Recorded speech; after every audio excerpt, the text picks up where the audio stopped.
We're here at the 2024 Hamptons International Film Festival, speaking with Ariella Mastroianni. And Ryan J. Sloan. Nice to meet you guys. Nice to meet you. Tell me a little about your film that's in the festival this year. Sure. It's called Gazer. It's a mystery thriller shot in New Jersey on 16. Follows a young mother with a rare brain condition who takes a job from a mysterious woman. Wow. Okay.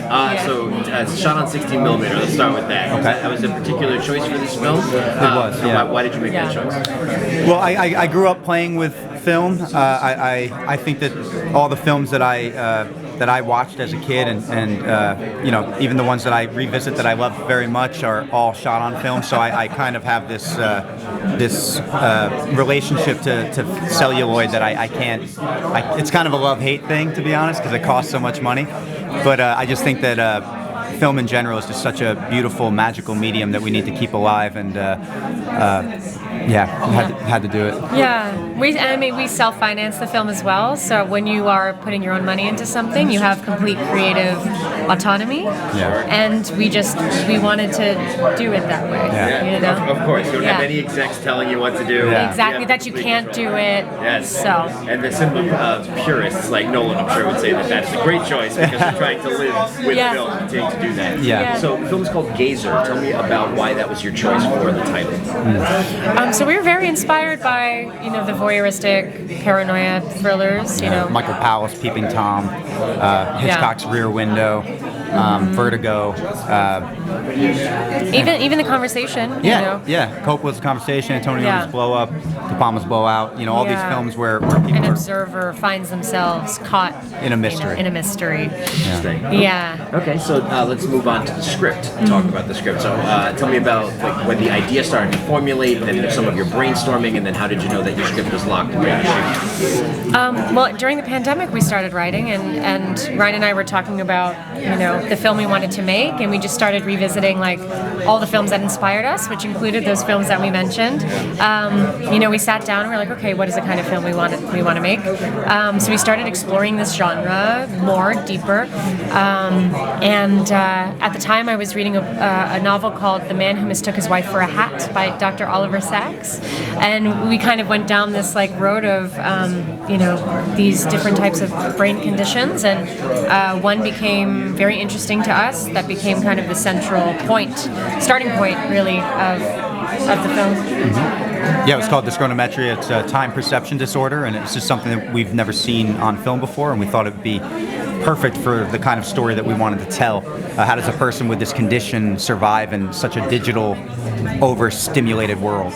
Right. Did you have to do some research speaking with doctors about this medical condition? Yeah. Tell me a little bit about that. What doctors do you speak with to say, tell me more about this? Yeah. I had a couple friends who did the responsible thing and became doctors. So they were my first outreach. I spoke to one friend who is a neurologist, and the thing I got from him, it's you can get kind of lost in the medical nature, jargon. right? And I didn't, that wasn't really going to be helpful because I was playing the character Frankie. I was more interested in how this condition affects the character's day-to-day living standards of living, and we discovered, when you have something like this, you're aware that you're not really you're combating this thing, and it's very frustrating.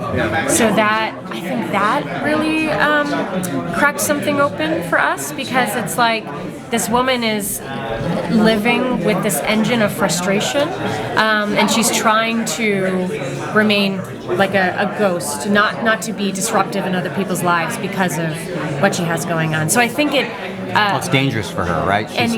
She's constantly in danger as a person, a lonely person with no one around her protecting her, going through this insane world. Right. She has to protect herself by staying away from everyone.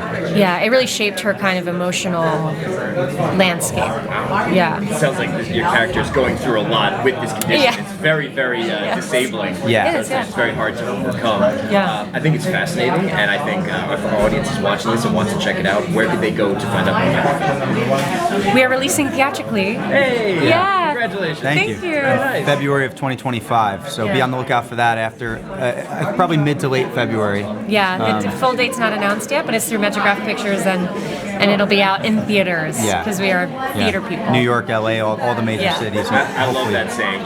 Just going to theaters, go Yeah. to the movies, watch it, experience it, and then learn more about this this disease or this disabling. Well, and the film it's very suspenseful. So like to see it in a crowd and to have a reaction to it and to that energy is like it's meant to be seen in a theater. Yeah. Awesome. Yeah. Well, we hope our audience is able to check out the film Gazer coming to the Metrograph Theater as well as many others, and we want to congratulate you on your acceptance to the Hamptons Film Festival this year. Thank you. Appreciate it. Thank you.